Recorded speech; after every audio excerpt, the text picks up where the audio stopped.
El petróleo, las maldiciones y las hazañas. El petróleo es, con el gas natural, el principal combustible de cuantos ponen en marcha al mundo contemporáneo, una materia prima de creciente importancia para la industria química y el material estratégico primordial para las actividades militares. Ningún otro imán atrae tanto como el oro negro a los capitales extranjeros, ni existe otra fuente de tan fabulosas ganancias. El petróleo es la riqueza más monopolizada en todo el sistema capitalista. No hay empresarios que disfruten del poder político que ejercen en escala universal las grandes corporaciones petroleras. La Standard Oil y la Shell levantan y destronan reyes y presidentes, financian conspiraciones palaciegas y golpes de Estado, disponen de innumerables generales, ministros y James Bonds, y en todas las comarcas y en todos los idiomas deciden el curso de la guerra y de la paz. La Standard Oil Company de Nueva Jersey es la mayor empresa industrial del mundo capitalista. Fuera de los Estados Unidos no existe ninguna empresa industrial más poderosa que la Royal Dutch Shell. Las filiales venden el petróleo crudo a las subsidiarias, que lo refinan y venden los combustibles a las sucursales para su distribución. La sangre no sale en todo el circuito fuera del aparato circulatorio interno del cartel, que además posee los oleoductos y gran parte de la flota petrolera en los 7 mares. Se manipulan los precios en escala mundial para reducir los impuestos a pagar y aumentar las ganancias a cobrar. El petróleo crudo aumenta siempre menos que el refinado. Con el petróleo ocurre como ocurre con el café o con la carne, que los países ricos ganan mucho más por tomarse el trabajo de consumirlo que los países pobres por producirlo. La diferencia es de 10 a 1. De los $11 que cuestan los derivados de un barril de petróleo, los países exportadores de la materia prima más importante del mundo reciben apenas $1, resultado de la suma de los impuestos y los costes de extracción, mientras que los países del área desarrollada, donde tienen su asiento las casas matrices de las corporaciones petroleras, se quedan con $10, resultado de la suma de sus propios aranceles y sus impuestos, 8 veces mayores que los impuestos de los países productores y de los costos y las ganancias del transporte, la refinación, el procesamiento y la distribución, que las grandes empresas monopolizan. El petróleo que brota de los Estados Unidos disfruta de un precio alto, y son relativamente altos los salarios de los obreros petroleros norteamericanos. Pero la cotización del petróleo de Venezuela y de Medio Oriente ha ido cayendo desde 1957, todo a lo largo de la década de los años 60.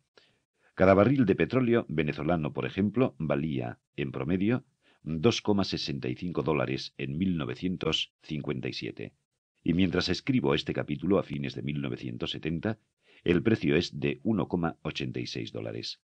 El gobierno de Rafael Caldera anuncia que fijará unilateralmente un precio mucho mayor, pero el nuevo precio no alcanzará de todos modos, según las cifras que los comentaristas manejan, y pese al escándalo que se presiente, el nivel de 1957. Los Estados Unidos son a la vez los principales productores y los principales importadores de petróleo en el mundo. En la época en que la mayor parte del petróleo crudo que vendían las corporaciones provenía del subsuelo norteamericano, el precio se mantenía alto. Durante la Segunda Guerra Mundial, los Estados Unidos se convirtieron en importadores netos, y el cártel comenzó a aplicar una nueva política de precios. La cotización se ha venido abajo sistemáticamente. Curiosa inversión de la ley o leyes del mercado. El precio del petróleo se derrumba. Aunque no cesa de aumentar la demanda mundial a medida que se multiplican las fábricas, los automóviles y las plantas generadoras de energía. Y otra paradoja, aunque el precio del petróleo baja, sube en todas partes el precio de los combustibles que pagan los consumidores. Hay una desproporción descomunal entre el precio del crudo y el de los derivados. Toda esta cadena de absurdos es perfectamente racional. No resulta necesario recurrir a las fuerzas sobrenaturales para encontrar una explicación, porque el negocio del petróleo en el mundo capitalista está, como hemos visto, en manos de un cártel todopoderoso. El cártel nació en 1928 en un castillo del norte de Escocia, rodeado por la bruma, cuando la Standard Oil de Nueva Jersey, la Shell y la Anglo-Iranian, hoy llamada British Petroleum, se pusieron de acuerdo para dividirse el planeta. La Standard de Nueva York y la de California, la Gulf y la Texaco, se incorporaron posteriormente al núcleo dirigente del cártel. La Standard Oil, fundada por Rockefeller en 1870, se había partido en 35 diferentes empresas en 1911, por la aplicación de la ley Sherman contra los trusts. La hermana mayor de la numerosa familia Standard es, en nuestros días, la empresa de Nueva Jersey. Sus ventas de petróleo, sumadas a las ventas de la Standard de Nueva York y de California, abarcan la mitad de las ventas totales del cártel en nuestros días. Las empresas petroleras del grupo Rockefeller son de tal magnitud que suman nada menos que la tercera parte del total de beneficios que las empresas norteamericanas de todo tipo, en su conjunto, arrancan al mundo entero. La Jersey, típica corporación multinacional, obtiene sus mayores ganancias fuera de fronteras. América Latina le brinda más ganancias que los Estados Unidos y Canadá sumados. Al sur del río Bravo, su tasa de ganancias resulta 4 veces más alta. Las filiales de Venezuela produjeron en 1957 más de la mitad de los beneficios recogidos por la Standard Oil de Nueva Jersey en todas partes. En ese mismo año, las filiales venezolanas proporcionaron a la Shell la mitad de sus ganancias en el mundo entero. Estas corporaciones multinacionales no pertenecen a las múltiples naciones donde operan. Son multinacionales más simplemente en la medida en que desde los 4 puntos cardinales arrastran grandes caudales de petróleo y dólares a los centros de poder del sistema capitalista. No necesitan exportar capitales, por cierto, para financiar la expansión de sus negocios. Las ganancias usurpadas a los países pobres no solo derivan en línea recta a las pocas ciudades donde habitan sus mayores cortadores de cupones, sino que además se reinvierten parcialmente para robustecer y extender la red internacional de operaciones. La estructura del cártel implica el dominio de numerosos países y la penetración en sus numerosos gobiernos. El petróleo empapa presidentes y dictadores y acentúa las deformaciones estructurales de las sociedades que pone a su servicio. Son las empresas quienes deciden, con un lápiz sobre el mapa del mundo, cuáles han de ser las zonas de explotación y cuáles las de reserva, y son ellas quienes fijan los precios que han de cobrar los productores y pagar los consumidores. La riqueza natural de Venezuela y otros países latinoamericanos con petróleo en el subsuelo, objetos del asalto y el saqueo organizados, se ha convertido en el principal instrumento de su servidumbre política y su degradación social. Esta es una larga historia de hazañas y de maldiciones, infamias y desafíos. Cuba proporcionaba por vías complementarias jugosas ganancias a la Standard Oil de Nueva Jersey. La Jersey compraba el petróleo crudo a la Crude Petroleum, su filial en Venezuela, y lo refinaba y lo distribuía en la isla, todo a los precios que mejor le convenían para cada una de las etapas. En octubre de 1959, en plena efervescencia revolucionaria, el Departamento de Estado elevó una nota oficial a La Habana en la que expresaba su preocupación por el futuro de las inversiones norteamericanas en Cuba. Ya habían comenzado los bombardeos de los aviones piratas procedentes del norte, y las relaciones estaban tensas. En enero de 1960, Eisenhower anunció la reducción de la cuota cubana de azúcar y en febrero Fidel Castro firmó un acuerdo comercial con la Unión Soviética para intercambiar azúcar por petróleo y otros productos a precios buenos para Cuba. La Jersey, la Shell y la Texaco se negaron a refinar el petróleo soviético. En julio, el gobierno cubano las intervino y las nacionalizó sin compensación alguna. Encabezadas por la Standard Oil de Nueva Jersey, las empresas comenzaron el bloqueo. Al boicot del personal calificado se sumó el boicot de los repuestos esenciales para las maquinarias y el boicot de los fletes. El conflicto era una prueba de soberanía, y Cuba salió airosa. Dejó de ser al mismo tiempo una estrella en la constelación de la bandera de los Estados Unidos y una pieza en el engranaje mundial de la Standard Oil. México había sufrido 20 años antes un embargo internacional decretado por la Standard Oil de Nueva Jersey y la Royal Dutch Shell. Entre 1939 y 1942, el cártel dispuso el bloqueo de las exportaciones mexicanas de petróleo y de los abastecimientos necesarios para sus pozos y refinerías. El presidente Lázaro Cárdenas había nacionalizado las empresas. Nelson Rockefeller, que en 1930 se había graduado de economista escribiendo una tesis sobre las virtudes de su Standard Oil, viajó a México para negociar un acuerdo, pero Cárdenas no dio marcha atrás. La Standard y la Shell, que se habían repartido el territorio mexicano, atribuyéndose la primera el norte y la segunda el sur, no solo se negaban a aceptar las resoluciones de la Suprema Corte en la aplicación de las leyes laborales mexicanas, sino que además habían arrasado los yacimientos de la famosa faja de oro a una velocidad vertiginosa, y obligaban a los mexicanos a pagar por su propio petróleo precios más altos que los que cobraban en Estados Unidos y en Europa por ese mismo petróleo. Nota. Harvey O'Connor, La crisis mundial del petróleo, Buenos Aires, 1963. Este fenómeno sigue siendo usual en varios países. En Colombia, por ejemplo, donde el petróleo se exporta libremente y sin pagar impuestos, la refinería estatal compra a las compañías extranjeras el petróleo colombiano con un recargo del 37% sobre el precio internacional. Y lo tiene que pagar en dólares. Raúl Alameda Ospina, en la revista Esquina, Bogotá, enero de 1968. Fin de la nota.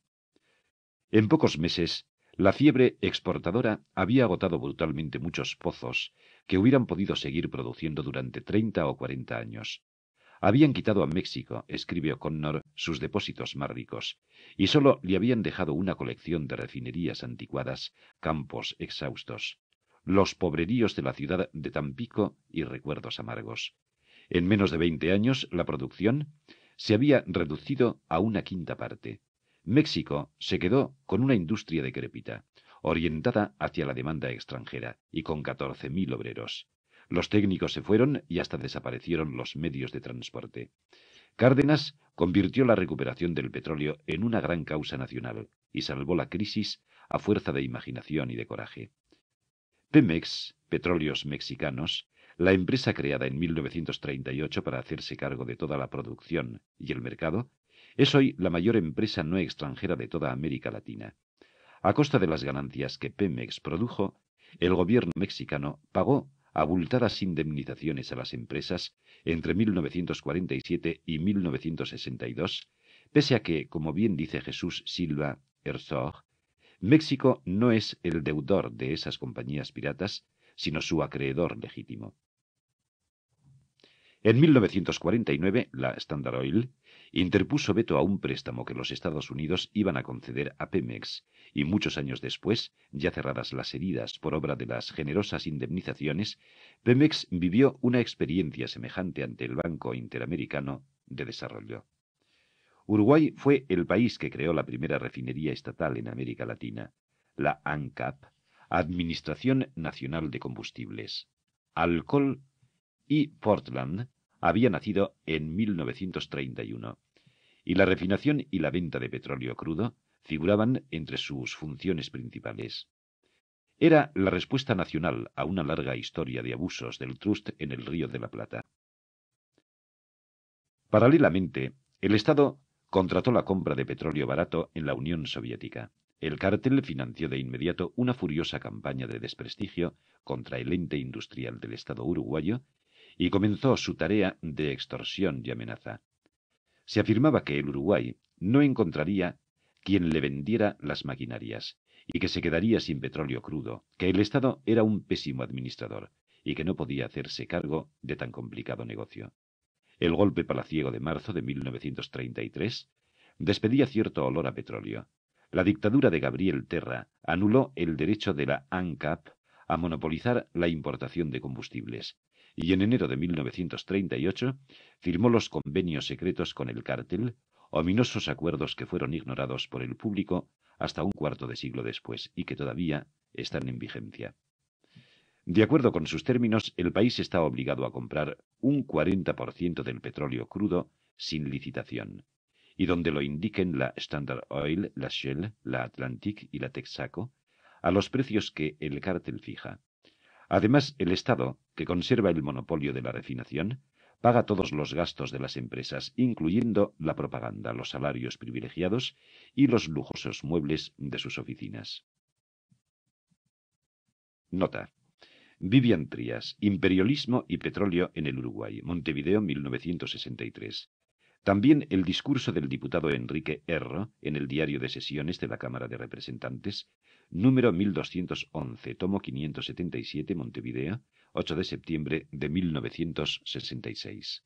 Fin de la nota. Eso es progreso, canta la televisión, y el bombardeo de los avisos no cuesta a la Standard Oil ni un solo centavo. El abogado del Banco de la República tiene también a su cargo las relaciones públicas de la Standard Oil. El Estado le paga los dos sueldos. Allá por 1939, la refinería de la ANCAP levantaba exitosa sus torres llameantes. El ente había sido mutilado gravemente a poco de nacer, como hemos visto, pero constituía todavía un ejemplo de desafío victorioso ante las presiones del cártel. El jefe del Consejo Nacional del Petróleo de Brasil, general Horta Barbosa, viajó a Montevideo y se entusiasmó con la experiencia. La refinería uruguaya había pagado casi la totalidad de sus gastos de instalación durante el primer año de trabajo.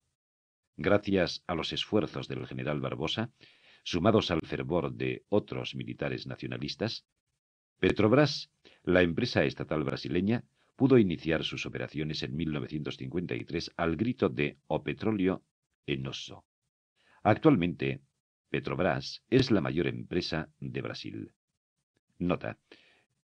Petrobras figura en el primer lugar en la lista de las 500 mayores empresas, publicada por Conjuntura Económica, volumen 24, número 9, Río de Janeiro, 1970. Fin de la nota. Explora, extrae y refina el petróleo brasileño. Pero también Petrobras fue mutilada.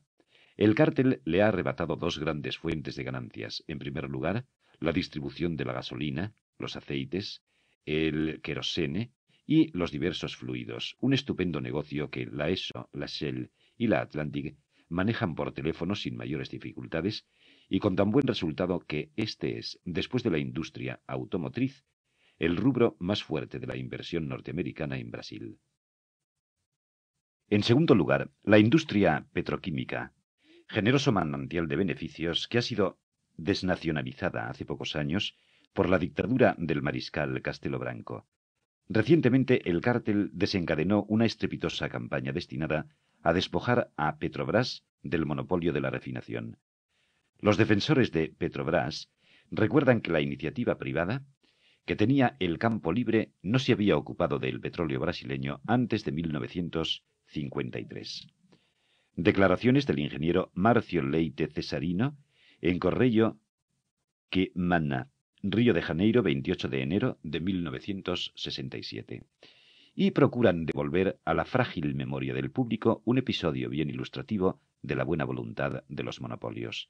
En noviembre de 1960, en efecto, Petrobras encomendó a dos técnicos brasileños que encabezaran una revisión general de los yacimientos sedimentarios del país. Como resultado de sus informes, el pequeño estado nordestino de Sergipe pasó a la vanguardia en la producción de petróleo.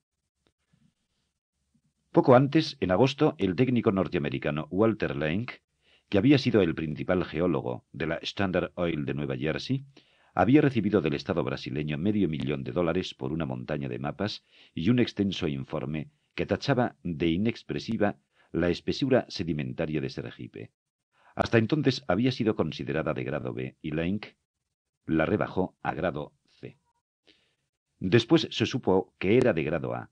Según O'Connor, Lenk había trabajado todo el tiempo como un agente de la Standard, de antemano resuelto a no encontrar petróleo para que Brasil continuara dependiendo de las importaciones de la filial de Rockefeller en Venezuela. También en Argentina, las empresas extranjeras y sus múltiples ecos nativos sostienen siempre que el subsuelo contiene escaso petróleo, aunque las investigaciones de los técnicos de YPF, Yacimientos Petrolíferos Fiscales, han indicado con toda certidumbre que en cerca de la mitad del territorio nacional subyace el petróleo y que también hay petróleo abundante en la vasta plataforma submarina de la costa atlántica. Cada vez que se pone de moda hablar de la pobreza del subsuelo argentino, el gobierno firma una nueva concesión en beneficio de alguno de los miembros del cártel. La empresa estatal YPF ha sido víctima de un continuo y sistemático sabotaje, desde sus orígenes hasta la fecha. La Argentina fue, hasta no hace muchos años, uno de los últimos escenarios históricos de la pugna interimperialista entre Inglaterra, en el desesperado ocaso, y los ascendentes Estados Unidos. Los acuerdos del cártel no han impedido que la Shell y la Standard disputaran el petróleo de este país por medios a veces violentos. Hay una serie de elocuentes coincidencias en los golpes de Estado que se han sucedido todo a lo largo de los últimos 40 años. El Congreso argentino se disponía a votar la ley de nacionalización del petróleo, el 6 de septiembre de 1930, cuando el caudillo nacionalista Hipólito Yrigoyen fue derribado de la presidencia del país por el cuartelazo de José Félix Uriburu. El gobierno de Ramón Castillo cayó en junio de 1943, cuando tenía a la firma un convenio que promovía la extracción del petróleo por los capitales norteamericanos. Aquí acaba la segunda pista. El libro continúa en la tercera, para oír la cual deberá presionar el cambio de pista, del petróleo por los capitales norteamericanos. En septiembre de 1955, Juan Domingo Perón marchó al exilio cuando el Congreso estaba por aprobar una concesión a California Oil Company. Arturo Frondizi desencadenó varias y muy agudas crisis militares en las tres armas al anunciar el llamado a licitación que ofrecía todo el subsuelo del país a las empresas interesadas en extraer petróleo. En agosto de 1959, la licitación fue declarada desierta. Resucitó enseguida y en octubre de 1960 quedó sin efecto. Frondizi realizó varias concesiones en beneficio de las empresas norteamericanas del cártel y los intereses británicos, decisivos en la marina y en el sector colorado del ejército, no fueron ajenos a su caída en marzo de 1962. Arturo Illia anuló las concesiones y fue derribado en 1966. Al año siguiente, Juan Carlos Onganía promulgó una ley de hidrocarburos que favorecía los intereses norteamericanos en la pugna interna. El petróleo no ha provocado solamente golpes de Estado en América Latina. También desencadenó una guerra, la del Chaco, 1932 al 35, entre los dos pueblos más pobres de América del Sur. Guerra de los soldados desnudos, llamó René Zabaleta a la feroz matanza recíproca de Bolivia y Paraguay. El 30 de mayo de 1934, el senador por Luisiana, Huey Long, sacudió a los Estados Unidos con un violento discurso en el que denunciaba que la Standard Oil de Nueva Jersey había provocado el conflicto y que financiaba al ejército boliviano para apoderarse por su intermedio del Chaco paraguayo, necesario para tender un oleoducto desde Bolivia hacia el río, y además presumiblemente rico en petróleo. Estos criminales han ido allá y han alquilado sus asesinos, afirmó. Los paraguayos marchaban al matadero por su parte, empujados por la Shell. A medida que avanzaban hacia el norte, los soldados descubrían las perforaciones de la Standard en el escenario de la discordia. Era una disputa entre dos empresas, enemigas y a la vez socias dentro del cártel, pero no eran ellas quienes derramaban la sangre. Finalmente Paraguay ganó la guerra, pero perdió la paz. Spruill Braden, notorio personero de la Standard Oil, presidió la comisión de negociaciones que preservó para Bolivia y para Rockefeller varios miles de kilómetros cuadrados que los paraguayos reivindicaban. Muy cerca del último territorio de aquellas batallas están los pozos de petróleo y los vastos yacimientos de gas natural que la Gulf Oil Company, la empresa de la familia Mellon, perdió en Bolivia en octubre de 1969. Ha concluido para los bolivianos el tiempo del desprecio, clamó el general Alfredo Obando al anunciar la nacionalización desde los balcones del Palacio Quemado. 15 días antes, Cuando todavía no había tomado el poder, Obando había jurado que nacionalizaría la Golf ante un grupo de intelectuales nacionalistas. Había redactado el decreto, lo había firmado, lo había guardado sin fecha en un sobre, y 5 meses antes, en el Cañadón del Arque, el helicóptero del general René Barrientos había chocado contra los cables de telégrafo y se había ido a pique. La imaginación no hubiera sido capaz de inventar una muerte tan perfecta. El helicóptero era un regalo personal de la Gulf Oil Company. El telégrafo pertenece, como se sabe, al Estado.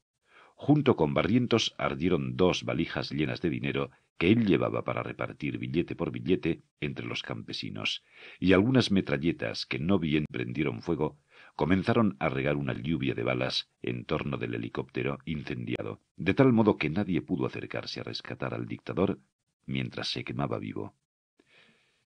Además de decretar la nacionalización, Obando derogó el Código del Petróleo, llamado Código Davenport, en homenaje al abogado que lo había redactado en inglés.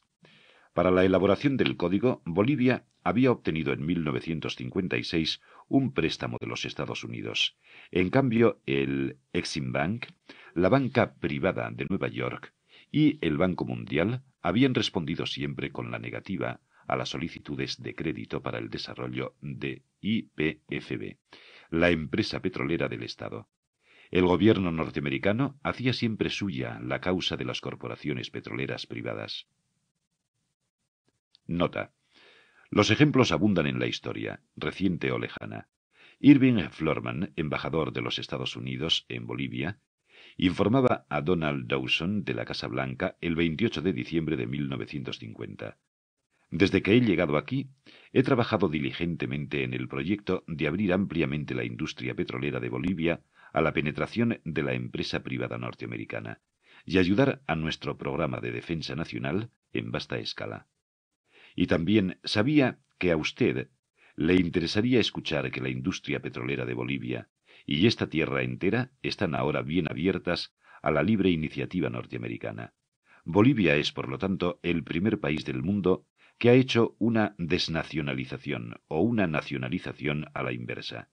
Y yo me siento orgulloso de haber sido capaz de cumplir esta tarea para mi país y la administración. La copia fotostática de esta carta, extraída de la biblioteca de Harry Truman, fue reproducida por NACLA, Newsletter Nueva York, febrero de 1969. Fin de la nota. En función del código, la Golf recibió entonces, por un plazo de 40 años, la concesión de los campos más ricos en petróleo de todo el país. El código fijaba una ridícula participación del Estado en las utilidades de las empresas. Por muchos años, apenas un 11%. El Estado se hacía socio en los gastos del concesionario, pero no tenía ningún control sobre esos gastos, y se llegó a la situación extrema en materia de ofrendas. Todos los riesgos eran para YPFB y ninguno para la Gulf.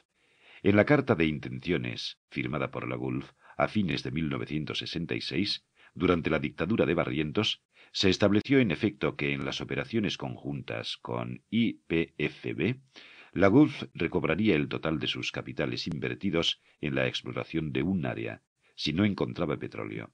Si el petróleo aparecía, los gastos serían recuperados a través de la explotación posterior, pero ya de entrada serían cargados al pasivo de la empresa estatal, y la Gulf fijaría esos gastos según su paladar. Nota. Marcelo Quiroga Santa Cruz, interpelación del 11 y 12 de octubre de 1966 en la Cámara de Diputados, en la Revista Jurídica, edición extraordinaria.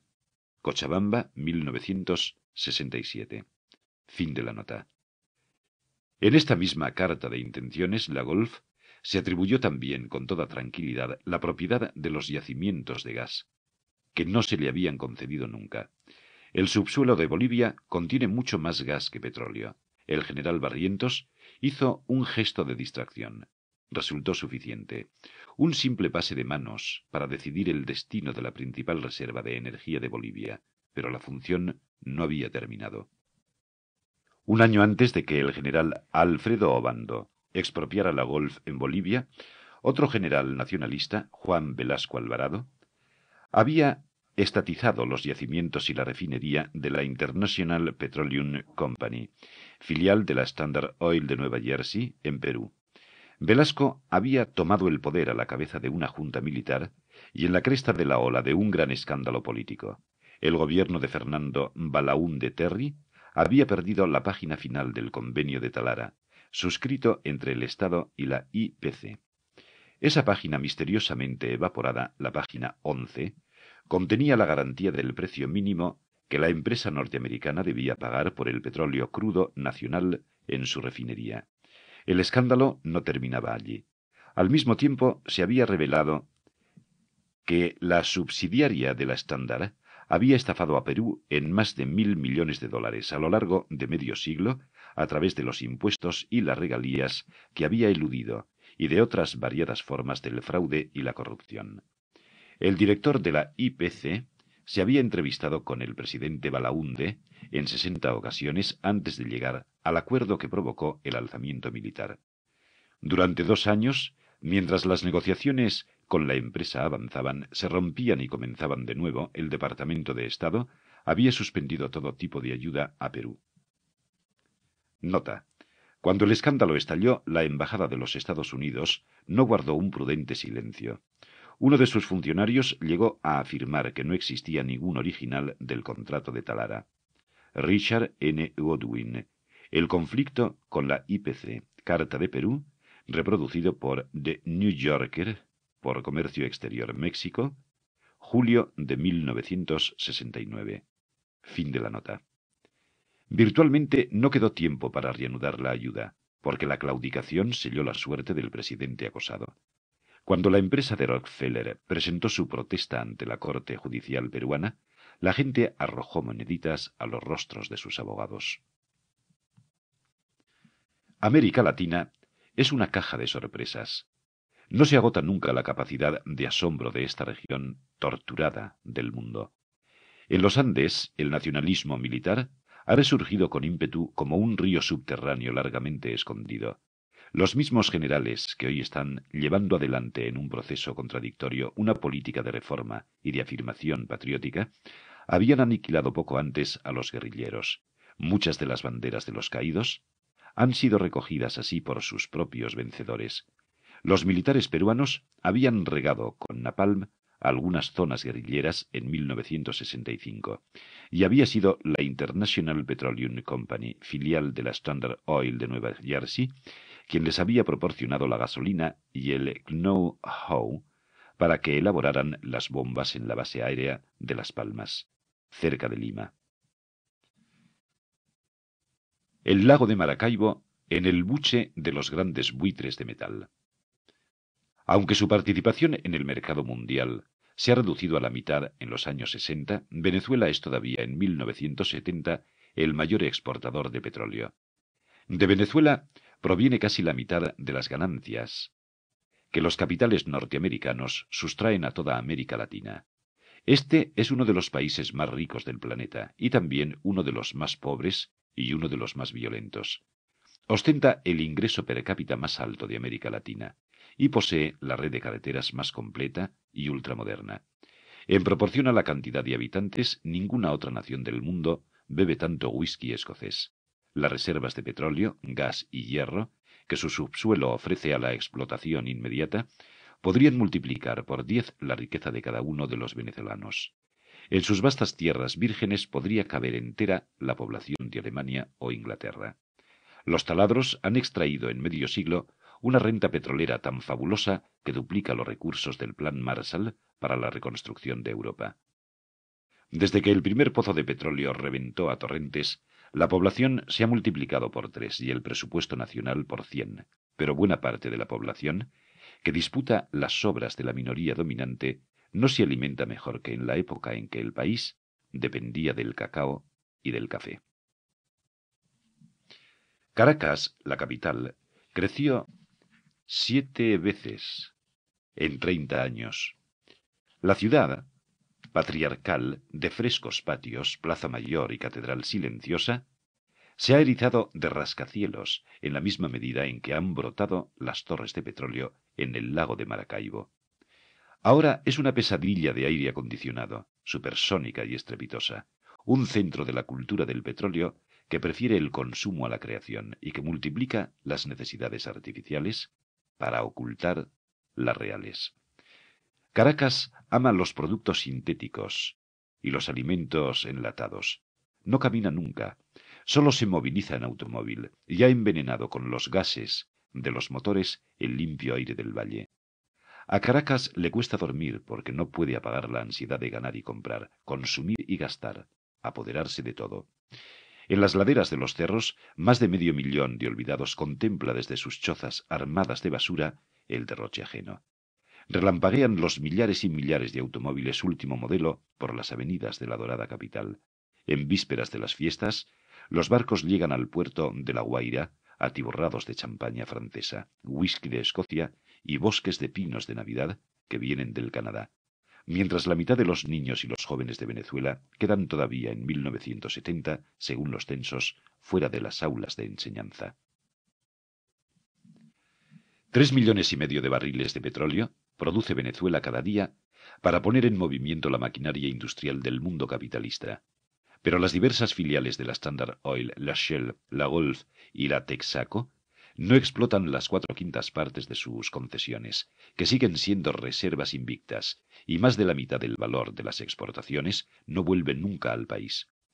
Los folletos de propaganda de la Creole Standard Oil exaltan la filantropía de la corporación en Venezuela en los mismos términos en que proclama virtudes, a mediados del siglo XVIII, la Real Compañía Guipuzcoana. Las ganancias arrancadas a esta gran vaca lechera solo resultan comparables en proporción al capital invertido con las que en el pasado obtenían los mercaderes de esclavos o los corsarios. Ningún país ha producido tanto al capitalismo mundial en tan poco tiempo. Venezuela ha drenado una riqueza que, según Rangel, excede a la que los españoles usurparon a Potosí o los ingleses a la India. La primera Convención Nacional de Economistas reveló que las ganancias reales de las empresas petroleras en Venezuela habían ascendido en 1961 al 38% y en 1962 al 48%, aunque las tasas de beneficio que las empresas denunciaban en sus balances eran del 15 y el 17% respectivamente. La diferencia corre por cuenta de la magia de la contabilidad y las transferencias ocultas. En la complicada relojería del negocio petrolero, por lo demás, con sus múltiples y simultáneos sistemas de precios, resulta muy difícil estimar el volumen de las ganancias que se ocultan detrás de la baja artificial de la cotización del petróleo crudo, que desde el pozo a la bomba de gasolina circula siempre por las mismas venas y detrás del alza artificial de los gastos de producción, donde se computan sueldos de fábula y muy inflados costos de propaganda. Lo cierto es que, según las cifras oficiales, en la última década Venezuela no ha registrado el ingreso de nuevas inversiones del exterior, sino por el contrario, una sistemática desinversión. Venezuela sufre la sangría de más de 700 millones de dólares anuales, convictos y confesos como rentas del capital extranjero. Las únicas inversiones nuevas provienen de las utilidades que el propio país proporciona.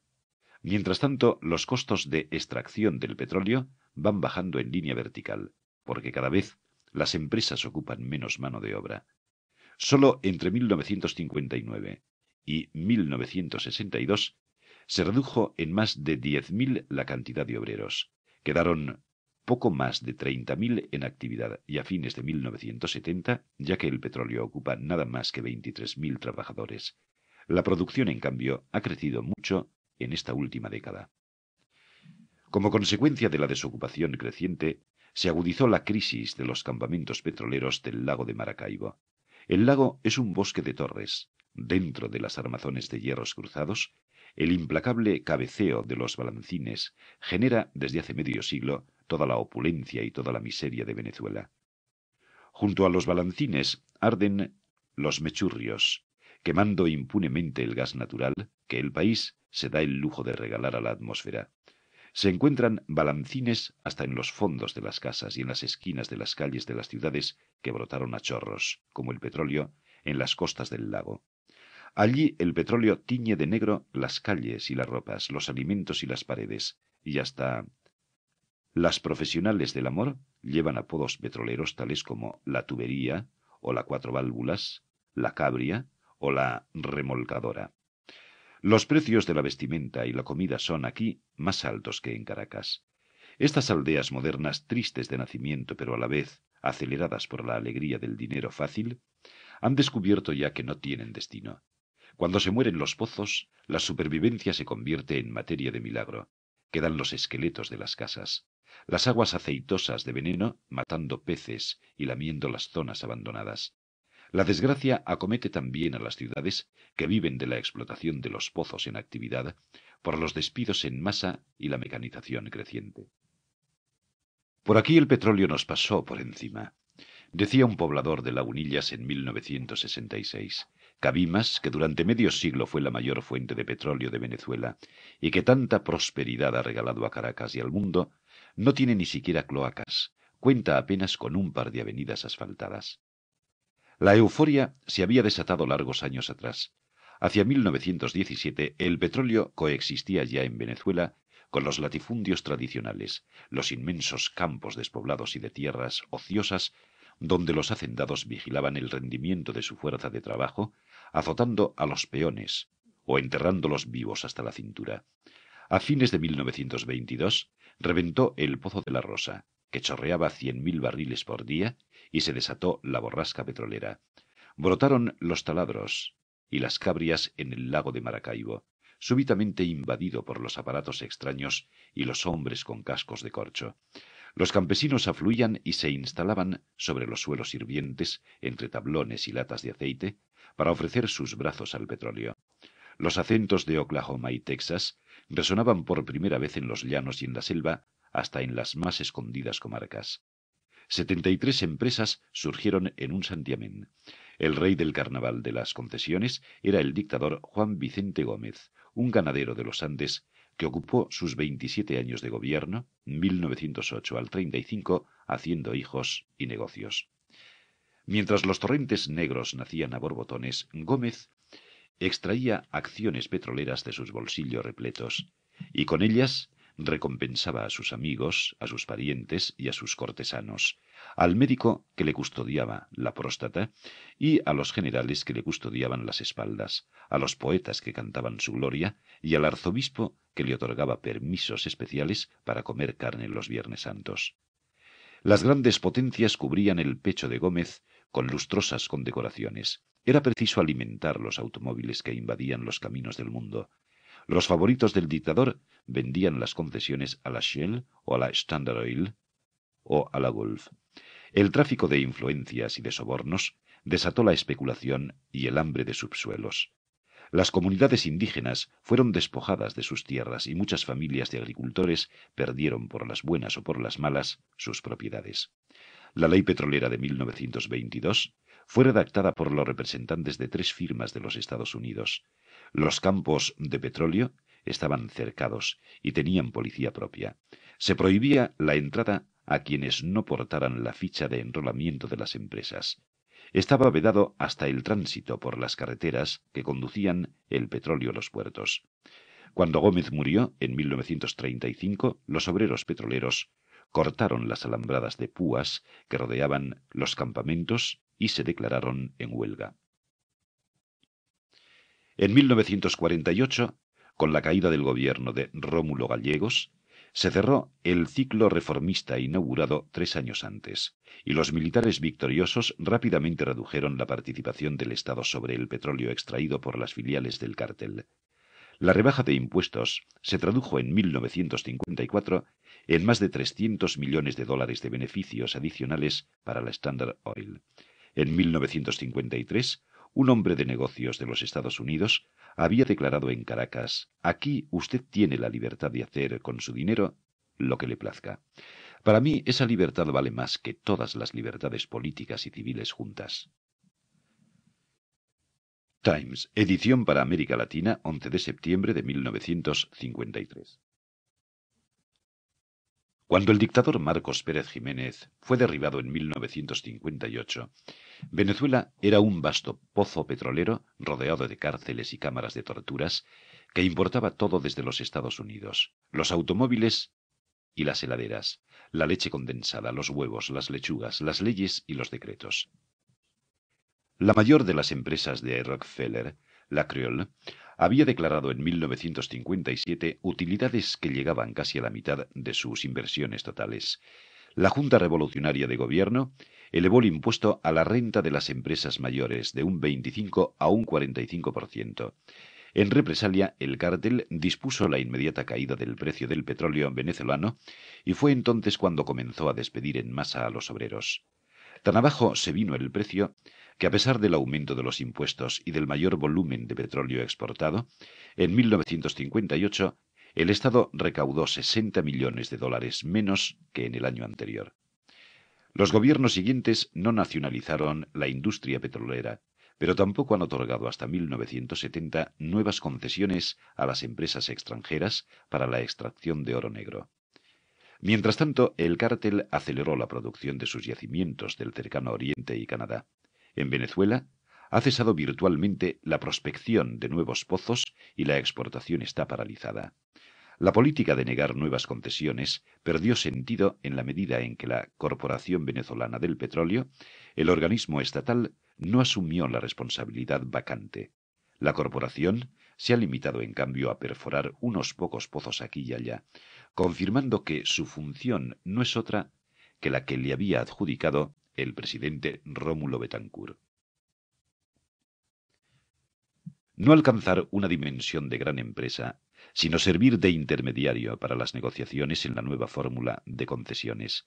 La nueva fórmula no se puso en práctica, aunque se la anunció varias veces.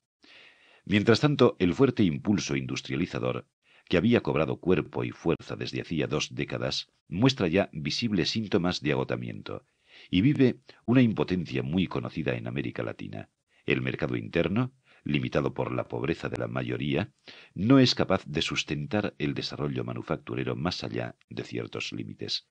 La reforma agraria, por otra parte, inaugurada por el Gobierno de Acción Democrática, se ha quedado a menos de la mitad del camino que se proponía en las promesas de sus creadores. Recorrer. Venezuela compra al extranjero y sobre todo a Estados Unidos buena parte de los alimentos que consume. El plato nacional, por ejemplo, que es el frijol negro, llega en grandes cantidades desde el norte en bolsas, que lucen la palabra beans. Salvador Garmendia, el novelista que reinventó el infierno prefabricado de toda esta cultura de conquista, la cultura del petróleo, me escribía en una carta a mediados del 69. ¿Has visto un balancín, el aparato que extrae el petróleo crudo? Tiene la forma de un gran pájaro negro cuya cabeza puntiaguda sube y baja pesadamente, día y noche, sin detenerse un segundo. Es el único buitre que no come mierda. ¿Qué pasará cuando oigamos el ruido característico del sorbedor? Al acabarse el líquido. La obertura grotesca ya empieza a escucharse en el lago de Maracaibo, donde de la noche a la mañana brotaron pueblos fabulosos con cinematógrafos, supermercados, dancings, hervideros de putas y garitos, donde el dinero no tenía valor. Hace poco hice un recorrido por ahí y sentí una garra en el estómago. El olor a muerto y a chatarra es más fuerte que el del aceite. Los pueblos están semidesiertos, carcomidos, todos ulcerados por la ruina, las calles enlodadas, las tiendas en escombros. Un antiguo buzo de las empresas se sumerge a diario, armado de una segueta, para cortar trozos de tuberías abandonadas y venderlas como hierro viejo. La gente empieza a hablar de las compañías como quien evoca una fábula dorada. Se vive de un pasado mítico y funambulesco de fortunas derrochadas en un golpe de dados y borracheras de 7 días. Entretanto, los balancines siguen cabeceando y la lluvia de dólares cae en Miraflores, el Palacio de Gobierno, para transformarse en autopistas y demás monstruos de cemento armado. Un 70% del país vive marginado de todo. En las ciudades prospera una atolondrada clase media con altos sueldos que se atiborra de objetos inservibles. Vive aturdida por la publicidad y profesa la imbecilidad y el mal gusto en forma estridente. Hace poco el gobierno anunció con gran estruendo que había exterminado el analfabetismo. Resultado. En la pasada fiesta electoral, el censo de inscritos arrojó 1 millón de analfabetos entre los 18 y los 50 años de edad.